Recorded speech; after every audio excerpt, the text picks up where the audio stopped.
Good evening, friends. How are you? No, that's not enough. How are you? Yeah, that's good. All right. How was dinner? Good? Very good, very good. Okay. Periodically, we have this kind of gathering in Baha'i Center to increase our knowledge about different religion, including the Baha'i faith. And we are lucky tonight that we have Tony Ballard as our speaker. And Baha'u'llah, in one of his quotations, said that from the darkness of ignorance, illumine the world with the light of knowledge. So I invite you to hear Tony Ballard, that he's going to share his knowledge about the prejudice and perception of spirituality. Please welcome Mr. Tony Ballard.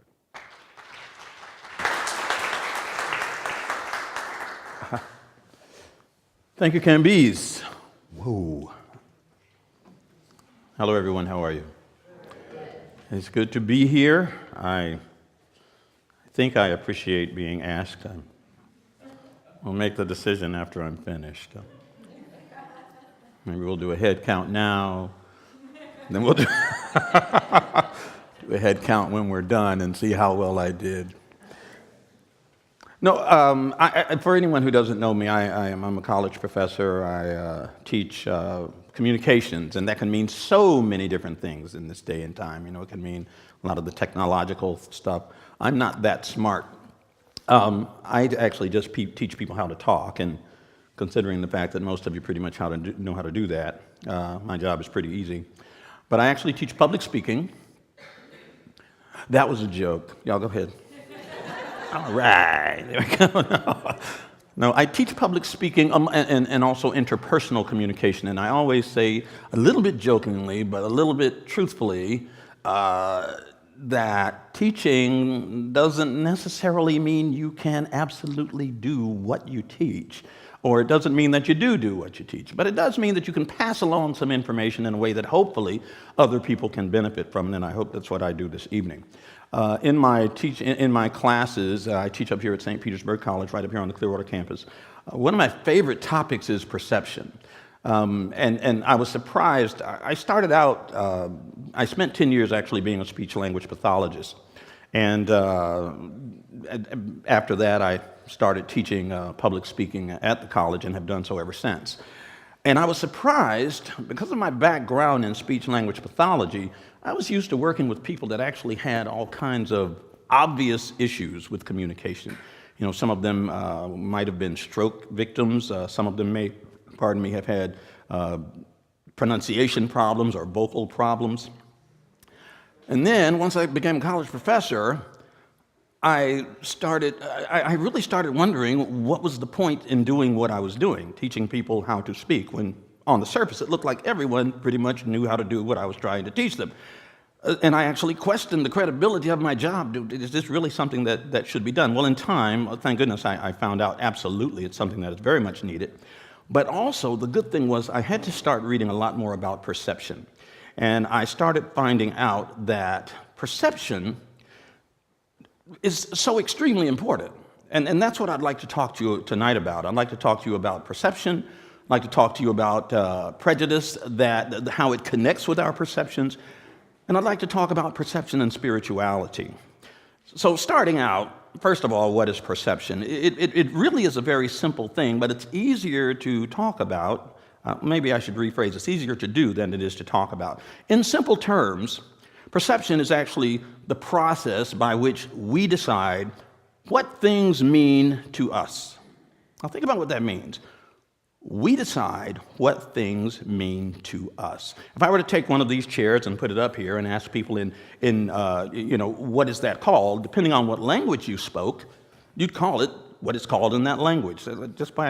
I'm sure we have a few people in here that speak something other than English. I might be wrong.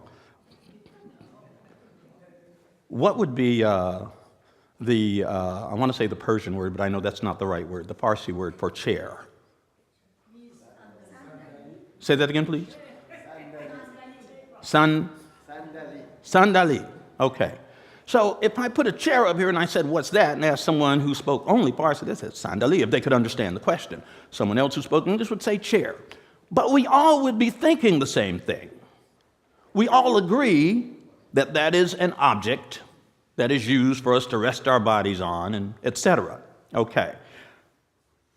But if we ask you more deeply, some of you may have a little more that you want to add to the meaning. And this is basically based on your personal experience with a chair. Now you think about that. Maybe someone actually has a memory where they were in front of a large crowd of people sitting on a chair, and they actually, the leg of the chair broke and they fell off the chair. And so if you ask them, what's that? They might say chair, but they also have this little memory, very possibly, of the time they were terribly embarrassed in front of all these people because they fell off that chair in front of all those people. And so consequently, they may feel a little uncomfortable with just the thought of that chair in front of a lot of people. Their meaning of the chair is slightly different from your own. Okay. In other words, they are perceiving it in a way that's a little different from the way the rest of us might be perceiving it. When it comes to applying meaning, the way you apply meaning, the way you decide what things mean to you, is based on your own personal experience. Based on your own personal experience. Now, obviously, there are times that that's not terribly important, but sometimes it's very, very important. Okay. Speaking of importance, as we are applying meaning, as we are perceiving, we decide what is important to us and what isn't important to us. We decide what we think is true or false. We decide what is desirable and what is undesirable. To a large extent, we even decide what is and what is not, what exists and what does not exist. We are actually choosing what's going to be foremost in our consciousness and what will simply be something on the sidelines. All of you, you came out here this evening, and if I asked you what were you thinking of when you got here, I might get different answers, depending on what was foremost in your mind at the time. Some of you might think, well, I love those gatherings at the Baha'i Center because food is all fantastic, and everything, and every time they have a meeting of the minds, they have this most wonderful food, okay? Or I'm going to see someone that I don't get to see very often, I'm going to get to see them. You might have been focusing on something different. Hopefully, as you were driving here, you were focusing on traffic. I really hope so. But the point is, we are actually choosing what will be foremost in our consciousness. Think about a time when you had an unpleasant job to do. You knew you had to do it, but you didn't want to do it. Now, somehow you were able to put it so far back in your mind that you didn't even think about it anymore. And then finally, the time came when you absolutely had to get this job done. You had to get it done. And now, unlike before, you can't think of anything else. Maybe it was that bill you had to pay that you kept putting off, or maybe it was cleaning the toilet, or maybe it was getting your oil changed, but you kept putting it off, and you were able to not even think about it. But then suddenly it becomes crucial that you get it done. And all of a sudden, it's all you can think about. Everything else around you now becomes an intrusion. You are focusing on that job that before wasn't important, but now it suddenly has all importance. The other things that you have to do now take a back seat, and the job takes the most importance. It grabs your focus. It holds your focus. Now, while you are constantly choosing what you're going to focus on, you're choosing, but you also have to organize it. You got to put it in some kind of order so that it makes sense to you. You have to make sense of it somehow. And we organize our world in different ways. Notice I said we organize our world. Things may be positioned in certain ways, but that doesn't mean that we would always choose the same way to organize it. We organize our world based on a variety of things. You look at yourself and at the world in an order that makes sense to you as an individual. Now, this is important because you look at yourself and the world and put it in an order that makes sense to you, even when you don't like it. Even when you don't like it. You'll often just get in the habit of focusing on certain things, putting them in a certain way. If I were to ask many of you what kind of day you had, no matter what happened, you might honestly say, I had a great day, no matter what happened. I could ask someone else, what kind of day did you have? And they experienced the same general day, but they say, I had a terrible day. Maybe they organized it in a different way than you did. You decide what things should go together and what things should be separated. And not just what things, but also what people. You decide what is up and what is down. Everyone look up. I'm serious. Everyone look up. You see the ceiling, right? Now, if you were hanging upside down, would up be in the same direction? Up would be in the same direction, but would you look in the same direction to see up? Of course not. Of course not. If you were hanging upside down, you'd have to look towards your feet to see up. All of a sudden, order is different. And we need to point out that your order is, frankly, at least a little bit different from everyone else's. It's a little bit different and may be very much like someone else's and very unlike someone else's. Let's take that thought and apply it to the world. How do you prefer your world? How do you prefer your life? How do you prefer your existence? How do you prefer that it all be organized? Just like we choose based on different preferences, we organize based on different preferences. And even though we are organizing things based on different preferences, there is this point in time where, in general, we have to come to some agreement. We have to come to some agreement. Married couples can tell you all about that, if they're going to live together and continue living together. There was a study done in which couples that had been married for a very long time were asked what made their marriage successful. Most said that their marriage was successful because they were best friends. We probably have a lot of married people in here, and I bet you'd probably say, well, we're best friends. If you've been married a long time, we're best friends. And yet, upon deeper questioning, what was discovered was that that had not always been true of those couples. Even though they believed it. They weren't exaggerating. They really believed it, but they weren't exaggerating. They said they were successful because they were best friends. But what had really happened is, while they were best friends at the time that they were being asked the question, it had really happened over time. They didn't start out that way, most of them. Somewhere along the line, those two people reached an agreement. Some of it was probably expressed, some of it unexpressed. They reached an agreement on how they were going to organize their life together, and sometimes even how they were going to organize their memories of their life together. They reached an agreement. So, you're choosing and you're organizing your existence.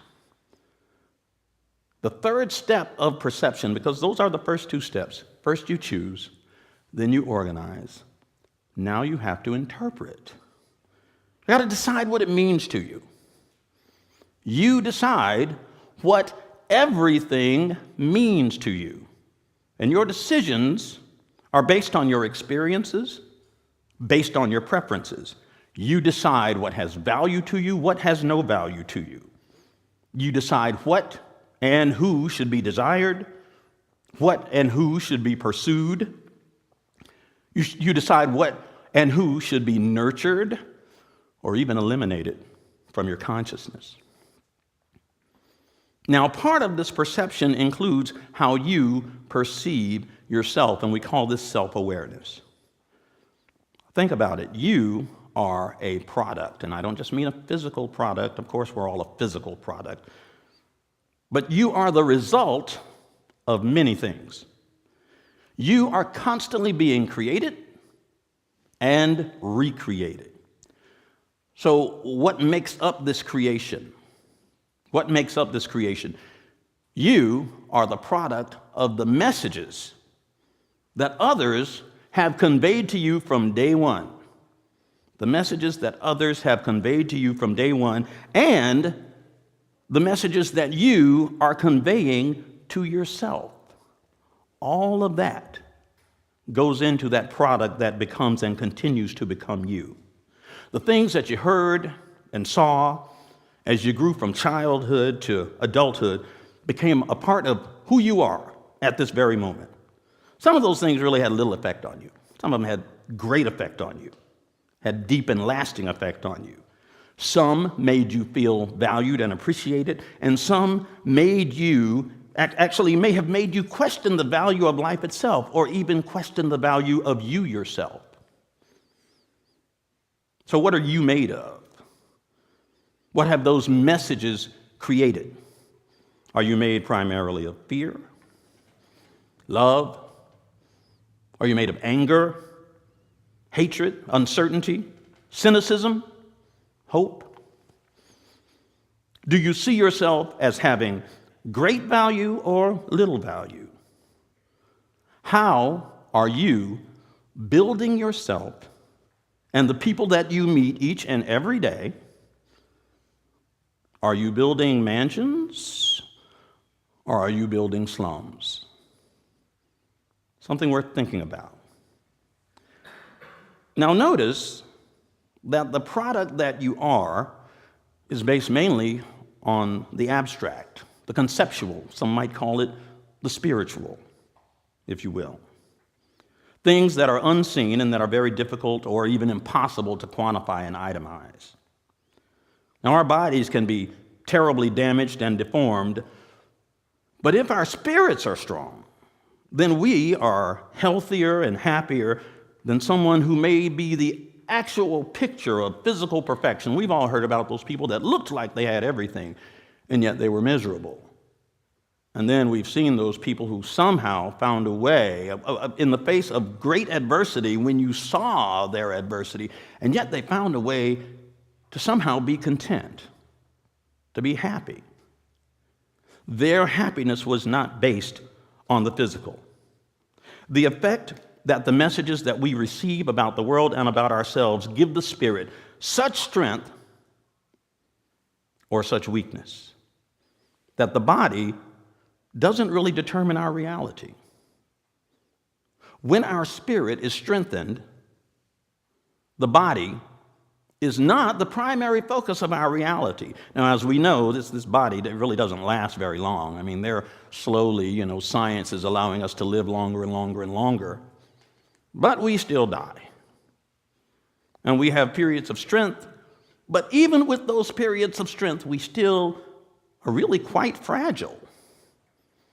Right now we're in the middle of that raging argument or the debate on gun control and gun laws and so forth, and I don't mean to get into that. But I mean, just thinking about guns, that unpleasant thing, what I find unpleasant, let's face it. One hole in the wrong place in your body and boom, you're dead. That's just how fragile that body is.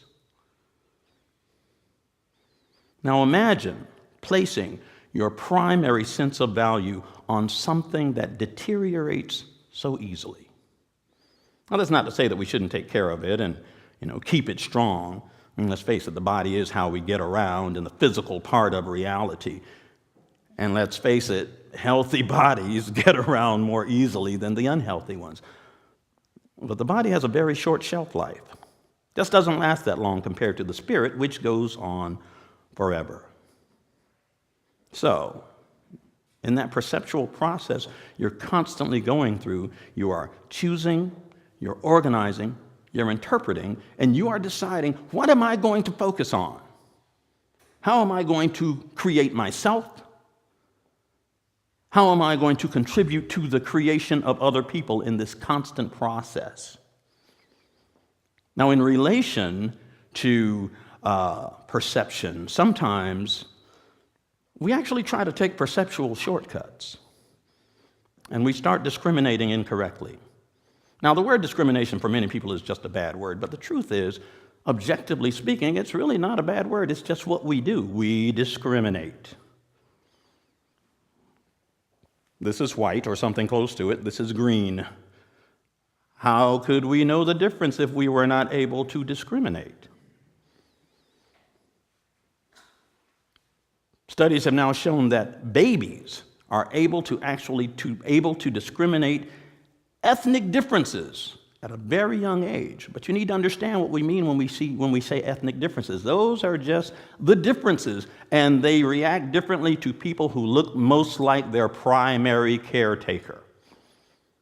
So in that way, they are discriminating, but they're not doing that discriminating that we often talk about, where you are placing a value judgment on someone's worth as a human being. So we often can get into the mistake of discriminating incorrectly. We create and believe things that appear to be true, but are actually false. And yet we will hang on to them as if they are true, actually remaining ignorant of what is true. And that's when we start becoming guilty of things like prejudice and stereotyping. We invest in perceptual beliefs that allow us to take advantage of others, disregard others, and deny their equal humanity. We make far-reaching assumptions based on little or no evidence, based on nothing but this physical shell that another soul inhabits, and we'll make far-reaching decisions about them. We may possibly internalize egotistical fears that justify mistrust in others. We look at other human beings and we put them in an extreme, separate category apart from ourselves. And sometimes this can manifest itself as hate, anger. Sometimes it's not quite so obvious. You know, I like to think of myself as an open-minded person. In fact, I've occasionally referred to myself with my students as Mr. We Are the World. You know, I just want to see everybody get together. I envision one day when, we'll have bridges across all the oceans right around the equator, and we can all go down to the equator and all join hands and sway back and forth and sing We Are the World. That'll be a wonderful day. But I can let you know of 2 occasions when I found out that I still had work to do in this regard, and we need to constantly be working on these things. Long time ago, when Albertsons was, sort of like the 24-hour king in the area before Walmart came along and took over, it was not unusual for me to go to Albertsons at any crazy time of night, because I'm a bit of an insomniac. This particular night, I had gone there, and I should say that, you know how sometimes in the news, all of a sudden, like right now, you're hearing a whole lot of stories, about guns. Well, back then, this was, I think, sometime in about the mid-'80s, there were a lot of stories about neo-Nazis, skinheads. I'm out, middle of the night, just left Albertsons. It's the Albertsons that is now Publix on the corner of Belcher and East Bay Drive. So I've just left, middle of the night, driving my little Kia Sophia. That's what I had at the time, a little Kia Sophia. I don't recommend that car. I'm driving my little Kia Sophia in the middle of the night, got my windows rolled up. It's a warm night, got my air running, got my radio playing, and along comes this white Mustang filled with young, muscular white guys, all with very close haircuts. And they pull up alongside me, and they're starting to point at me. I didn't have tinted windows. I had a Kia. Okay, there you go. But they're starting to point at me, and their faces are all messed up, and they're pointing at me, and they're yelling something at me, and I can't hear what they're saying, but they're yelling, and they're pointing, and I look, and I say, oh boy, the skinheads have found me. Let's let them have their fun, and they'll leave me alone. But they didn't. They did not leave me alone. This probably only lasted about 10 or 15 seconds, but it felt like an eternity. I just kept minding my own business, and they kept yelling and pointing, and their faces were messed up. I could see them out the side of my eye. Finally, I decided, you know what? If I'm going out like a man. So I reached over to roll the window down. No, I did not have power windows. I had to actually reach over to roll the window down. And that's when I heard what they were saying. Turn on your lights. I'm driving in the middle of the night with my lights off. I have put them now in the character of racist skinheads, but they're really trying to help me. Who was the real racist in that story? It was me. It was me. And of course, yeah, I did turn my lights on and then they were gone. You know, I had to pull over and get out of my car and, you know. Another time that I had to face the fact that I am not where I thought I was actually had to do with a different car.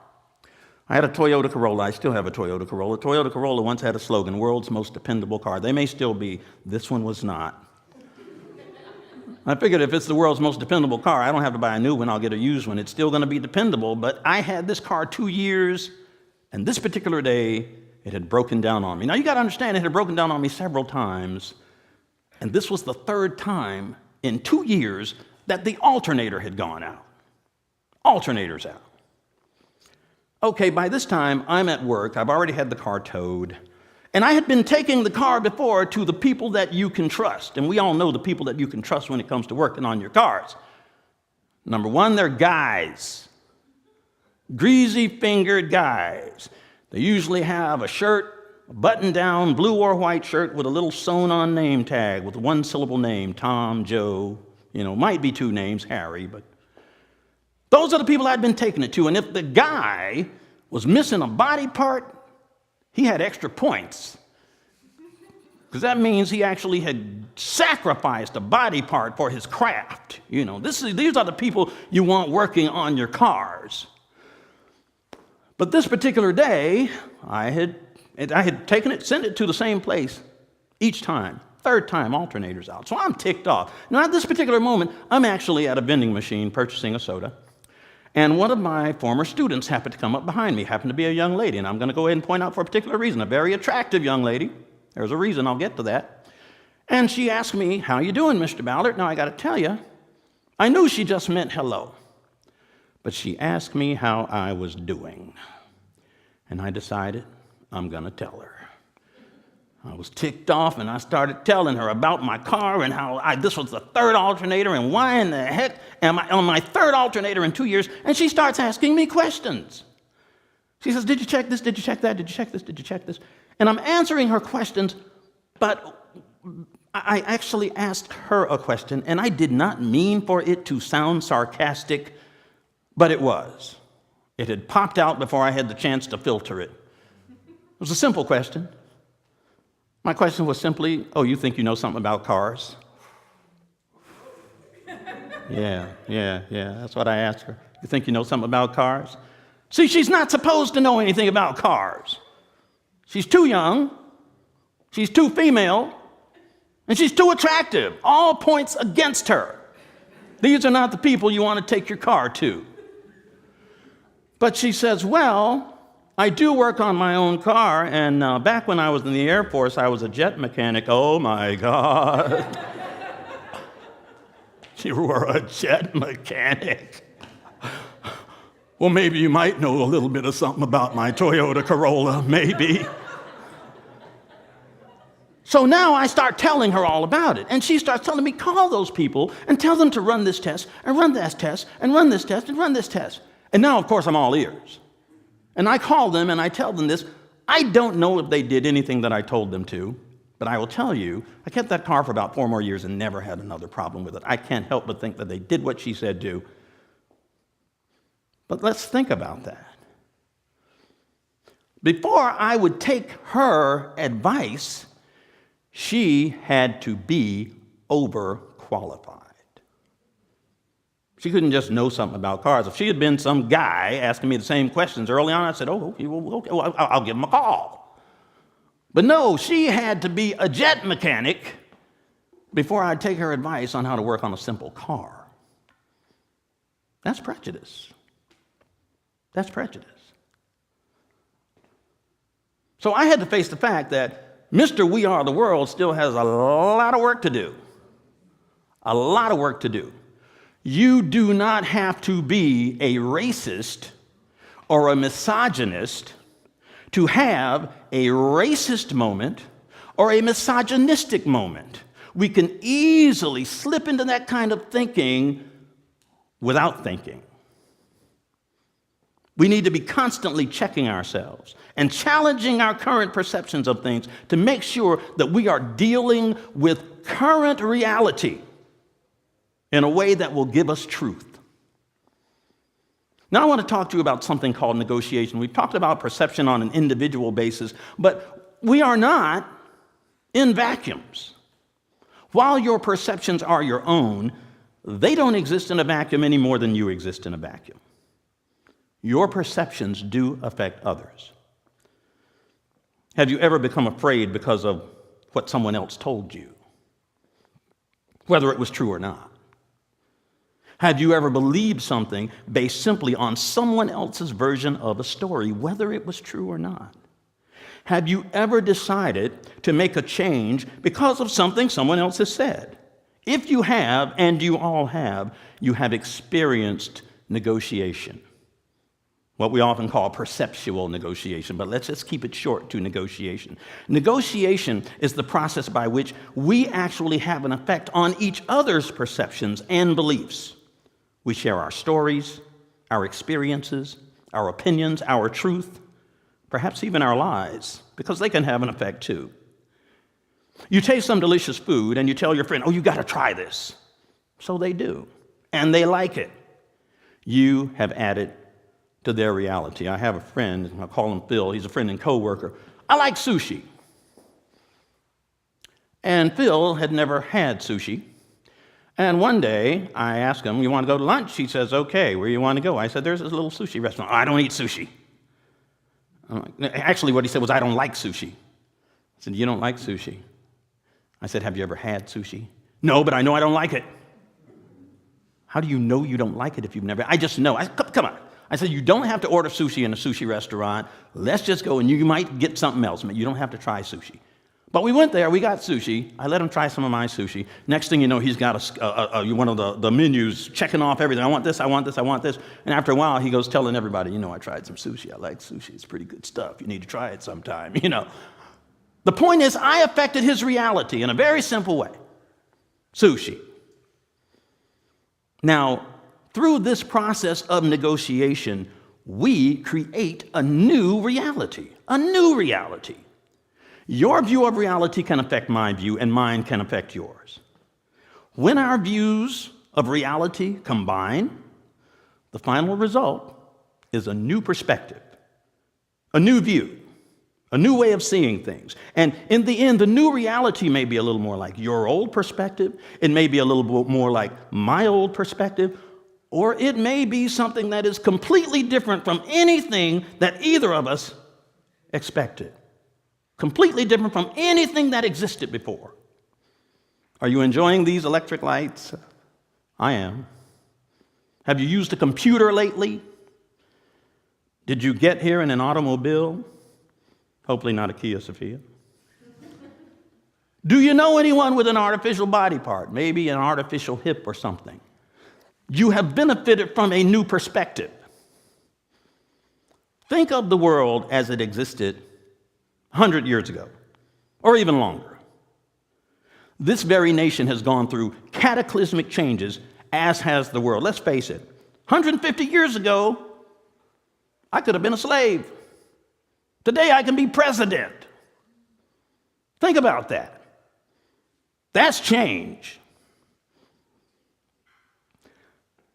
Now, think about some of your children. Now, some of your children that long ago, 100, 150 years ago, could have been working long hours in factories, living their entire lives without the benefit of education. And people would have thought it was okay. It's the way things are. Women and minorities wouldn't have been voting. Many of us would have had much shorter lives. And these are all very unpleasant truths, but it's true nonetheless.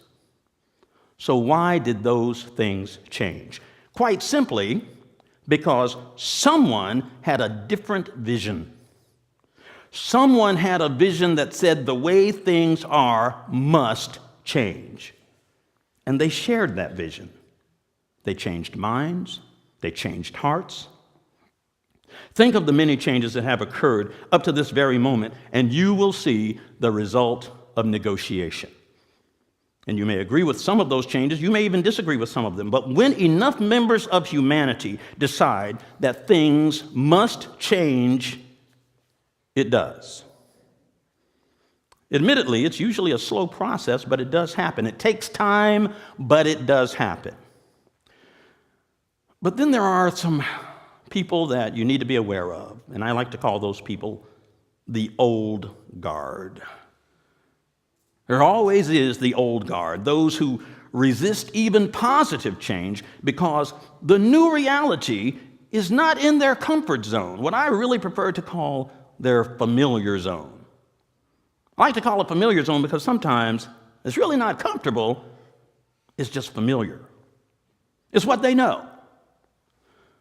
So the old guard holds on to the old reality, the old perspective, even when that perspective has done great harm and continues to do great harm. They hang on to it for dear life.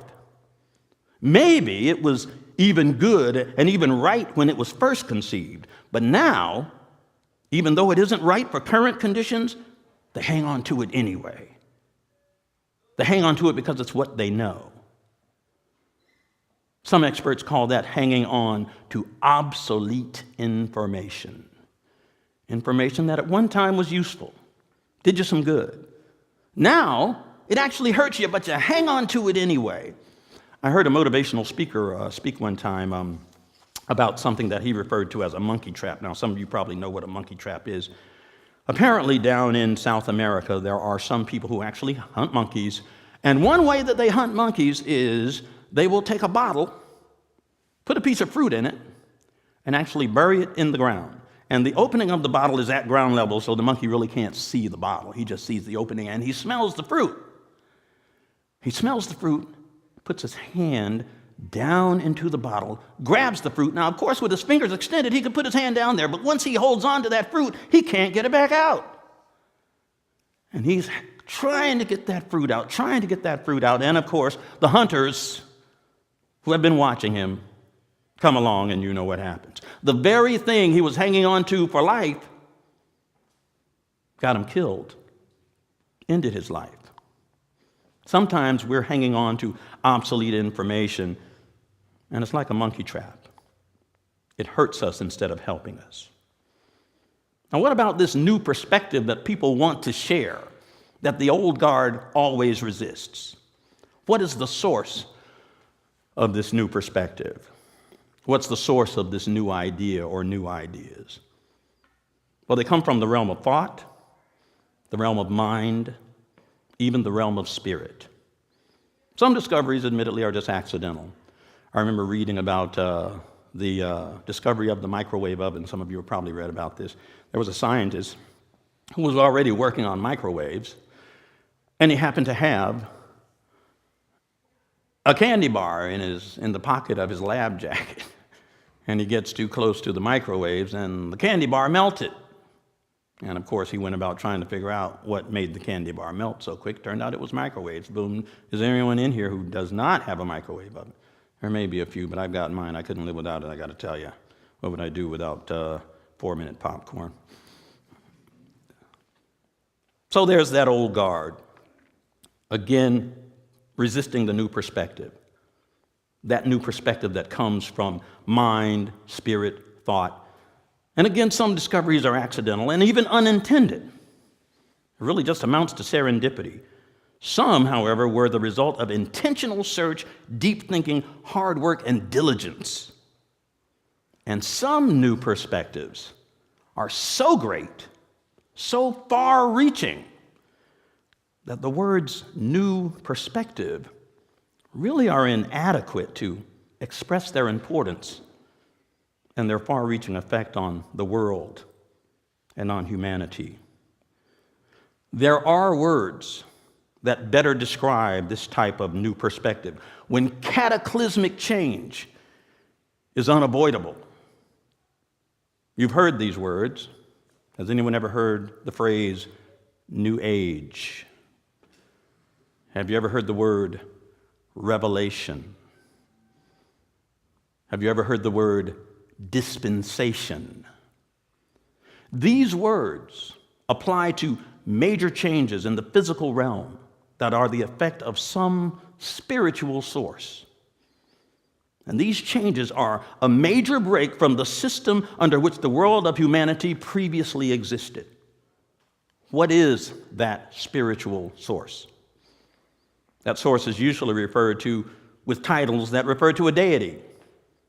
Some people may say God, some say Dios, some say Dieu, some say Allah. There are other words that apply to that deity.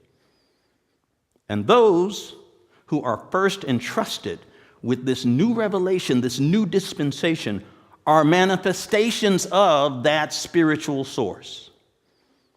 They come with a message and a mission. And that mission, quite simply, is to simply share the new perspective, share the revelation, begin a new dispensation, a new outpouring. Now, I'm sure you are familiar with some of the names of these manifestations or messengers of God. Anyone ever heard of Abraham, Zoroaster, Moses, Buddha, Krishna, Jesus? You may or may not be familiar with two others, the Bab and Baha'u'llah. These messengers of God share that new perspective that is right for the time that its revelation is dispensed to the world. Those who accept the new perspective then go on to share it with others. They share it in their words, they share it in their deeds. Now, unfortunately, not everyone is always ready to jump on board the new perspective, no matter how good it may be, no matter how good it may sound. Some simply walk away unaware of the importance of this new perspective that Jesus Christ referred to as the good news. Others feel it's just, too far a stretch. Whoa, you mean to tell me all this can be? Oh, I'm not familiar with this. It's too difficult or too unrealistic to realize and understand. Now, some of the old guard, once again, often try to obliterate the early followers of the new perspective. They torture them, they kill them, in hopes of frightening others and keeping them ignorant of this new perception, this new dispensation. They hold on to hopes of preserving the old way because that's in their familiar zone. They fail to see that the new perspective from a spiritual source validates the old way, but still helps humanity to move on to a way that is more suited for the age in which they live. Some examples of people holding on to the old guard. Every time you hear of someone who does harm to someone because of their religious beliefs, they're hanging on to the old guard, to the old perspective, rather. What they don't understand is that the new perspective is more fitted to meeting the challenges and solving the problems of the new day. So together, the old guard and those following the new perspective struggle to coexist. The old guard is struggling to hang on to some vestige of a bygone revelation that now has really become a perverted version of its former self. A revelation that now bears only a shadow of its original God-given intention, its original beauty, its original purity. The old guard remain slaves to their prejudice and their vain imaginings. The followers of the new perspective work diligently to share and establish this new standard that can improve humanity's lot, from the quality of its physical existence right down to its spiritual core. Now, the followers of the new perspective, admittedly, they sometimes falter, lose ground, they become disillusioned, only to regain strength and add to their numbers in this never-ending quest to negotiate a new reality that is closer to what the spiritual source, God, had intended for all of creation. This is why we're here. This is why each new revelation, each new dispensation presents a new perspective, one that validates the original truth and the original intentions of previous dispensations, but brings in a new way, new thought, a new version of the truth that is still as true as the past dispensations. Many of us here this evening believe that this new perspective for today towards a new reality, this new dispensation, is exemplified in the Baha'i faith. The Baha'i faith. Now, I won't go through the history of the Baha'i faith, but it is what we believe to be the newest dispensation in a long, long, long history that has spanned all of mankind's existence. Now, I like to play devil's advocate, and some would say that that's actually typecasting, but I like to play devil's advocate. I like to ask questions as if I didn't believe what the followers of the new perspectives say. So, playing devil's advocate, you mean to tell me that there is only one God by whom we were all created? Yes. You mean to tell me that there is only one religion, and that religion being the unifying principle that undergirds all of the world's major faiths? That religion being faith in God? Yes. You mean to tell me that there is only one humanity? That the divisions of culture and ethnicity and politics and national origin, being man-made and divisive, are therefore less important than the unity of the entire human race? Yes. You mean to tell me that women and men, being equal in the sight of God, are to be seen as equals by all of mankind? Yes. You mean to tell me that all forms of prejudice must be eliminated? Prejudice being an obstacle to both truth and unity? Yes. You mean to tell me that all humanity is to have access to compulsory education, that this is the will of God, and in the case where education for all is an impossibility, it's the girls who are to be educated over the boys, considering that women are most often the child's first teacher? Yes. You mean to tell me that science and religion must agree, since both are a method for pursuing truth? And if science and religion are not in accord with one another, either one or both are wrong? Yes. You mean to tell me that believing in God carries with it the responsibility and the right for each individual to investigate truth on their own? Yes. You mean to tell me that while there is a need for governing bodies, there is no longer a need for a special class of clergy, since we're all to be servants and teachers of God, serving God as well as serving and teaching ourselves and each other? Yes, we mean all of those things. You are all creating your world and yourselves, even now. You have the power to negotiate the world that you want to live in, that you want your children and their children to live in.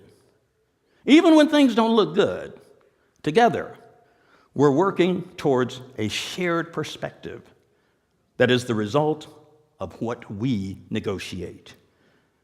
And the old guard doesn't want that process to continue. They want to stop it in its tracks. If you believe that your vision is for the good of all humanity, negotiate, share your story, state your opinion, live the example. If you question it, you have the God-given right to independent investigation of the truth.